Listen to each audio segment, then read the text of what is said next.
कहानी की शुरुआत होती है 1958 में। पश्चिम जर्मनी की बात है। 18 साल का एक लड़का माइकल स्कूल से घर लौट रहा था। अचानक मौसम खराब हो गया। तेज बारिश शुरू हो गई। माइकल पूरी तरह भीग गया।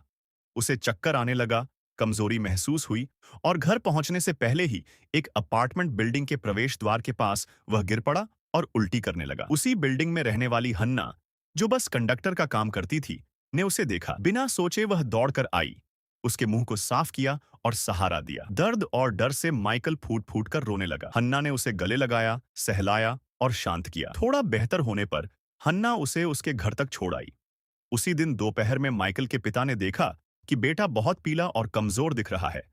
तुरंत डॉक्टर बुलाया गया। डॉक्टर ने जांच के बाद स्कारलेट फीवर बताया और 3 महीने तक घर पर आराम करने की सख्त हिदायत दी। माइकल ने इलाज माना और धीरे धीरे ठीक हो गया। ठीक होने के बाद उसने अपनी माँ को उस औरत के बारे में बताया जिसने बारिश में उसकी मदद की थी। माँ ने कहा कि उसे ठीक से धन्यवाद देना चाहिए। माइकल फूलों का गुलदस्ता लेकर हन्ना के घर गया। हन्ना ने उसे पहचान लिया, उसकी तबीयत पूछी। माइकल ने बताया कि वह पूरी तरह ठीक हो गया और फूल भेंट किए। जाते जाते हन्ना ने कहा कि वह काम पर जा रही है, थोड़ा अंदर इंतजार कर ले ताकि साथ निकल सके। हन्ना कपड़े बदलने गई।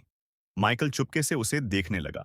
हन्ना ने पकड़ लिया। शर्मिंदगी और डर से माइकल बिना कुछ कहे भाग गया। अगले दिन माइकल ने बस में हन्ना को काम करते देखा। शर्मिंदगी के मारे उसने माफी मांगने का फैसला किया। शाम को फिर उसके घर गया। हन्ना ने अभी काम से लौटकर आते ही कहा कि नीचे से कोयले की बाल्टी ऊपर ला दे। कोयला लाते वक्त माइकल के कपड़े और चेहरा पूरी तरह काला हो गया। हन्ना ने कहा, नहा ले। गंदे कपड़े उतारते उतारते हन्ना ने धीरे धीरे स्थिति अपने नियंत्रण में ले ली और माइकल को बहकाया। माइकल, जो पहले से ही भावनात्मक रूप से जुड़ चुका था, विरोध नहीं कर सका। उस रात माइकल बहुत देर से घर लौटा। डिनर पर पिता ने पूछा तो उसने झूठ बोल दिया कि रास्ता भटक गया। इसके बाद माइकल हर दिन स्कूल के बाद हन्ना के पास जाने लगा। वह उससे बहुत गहराई से जुड़ गया। अपनी उम्र की लड़कियों में अब कोई दिलचस्पी नहीं रही। स्कूल की घंटी बजते ही वह हन्ना के पास भागता। उनकी मुलाकातें एक गुप्त रिश्ते में बदल गईं। एक दिन हन्ना ने माइकल से पढ़ाई के बारे में पूछा। माइकल ने किताब निकाली और जोर से पढ़कर सुनाया। हन्ना बड़े ध्यान से सुनती। धीरे धीरे पढ़ना उनकी मुलाकात का नियमित हिस्सा बन गया। माइकल को पता नहीं था कि हन्ना पढ़ना लिखना बिल्कुल नहीं जानती थी।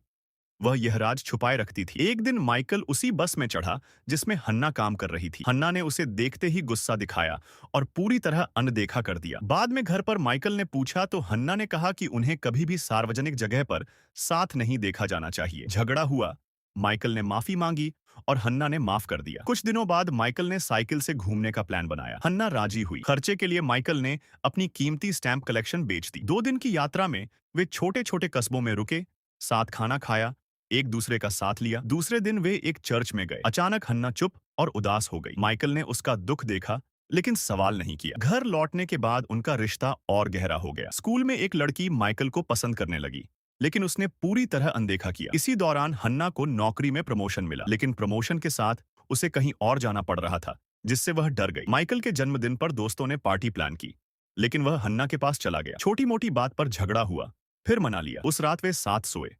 उन्हें नहीं पता था कि यह उनकी आखिरी रात है। अगली सुबह हन्ना गायब थी। उसका घर खाली पड़ा था। बिना किसी जवाब के वह चली गई। माइकल टूट गया। सालों बाद 1966 में माइकल अब हाइडलबर्ग यूनिवर्सिटी में कानून का छात्र था। प्रोफेसर के साथ कोर्ट गए तो उसने हन्ना का नाम सुना। हन्ना पर मुकदमा चल रहा था। वह नाजी द्वार में एसएस गार्ड थी। आरोप था कि उसने और कुछ अन्य गार्डों ने एक चर्च में सैकड़ों यहूदी महिलाओं और बच्चों को आग में जलने दिया। बाकी महिलाओं ने सारा दोष हन्ना पर डाल दिया। जज ने कहा कि हन्ना ने आधिकारिक रिपोर्ट लिखी थी। हन्ना ने इनकार किया। जज ने हैंडराइटिंग सैंपल मांगा तो हन्ना ठिठक गई। माइकल को अचानक सब समझ आ गया। हन्ना अनपढ़ थी। इसी शर्मिंदगी को छुपाने के लिए उसने सारा दोष स्वीकार कर लिया। हन्ना को उम्र कैद की सजा हुई। माइकल सदमे में था। साल बीतते गए। माइकल वकील बन गया, शादी की, लेकिन मन में हमेशा अफसोस रहा। उसने हन्ना को कैसेट टेप भेजने शुरू किए, खुद किताबें पढ़कर रिकॉर्ड करके। उन टेप्स से प्रेरित होकर हन्ना ने जेल में पढ़ना लिखना सीख लिया। 20 साल से ज्यादा समय बाद हन्ना को पैरोल मिली। माइकल ने उसके लिए घर और नौकरी का इंतजाम किया। एक बार वह उससे मिला लेकिन भावनात्मक दूरी बनाए रखी। उस रात हन्ना अपराध बोध से भरकर आत्महत्या कर लेती है। माइकल ने हन्ना की आखिरी इच्छा पूरी की।